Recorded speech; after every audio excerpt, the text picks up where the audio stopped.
Dramski krožek, šolski radio, pevski zbor, novinarski krožek. To so ene izmed obšolskih dejavnosti, ki jih obiskujejo mladi na osnovnih šolah, ki so danes prejele nazive Kulturna šola. Še preden so dobili priznanje, pa so se dopoldan z Boštjanom Gorencem Pižamo in sogovorniki družili na javni tribuni, kjer je bilo glavno sporočilo, da se sprejmemo, kakšnega smo, pa da smo lahko raznoliki od drugih. Mnogi mladi kljub oviram ustvarjajo presežke tudi na področju kulture. Med 54 slovenskimi kulturnimi osnovnimi šolami so danes razglasili tudi letošnjo najboljšo.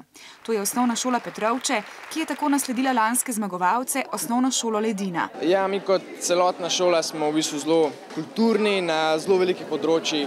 Torej imamo kleklarstvo, veliko se nas s tem ukvarja, torej imamo zelo razvito literarno dejavnost.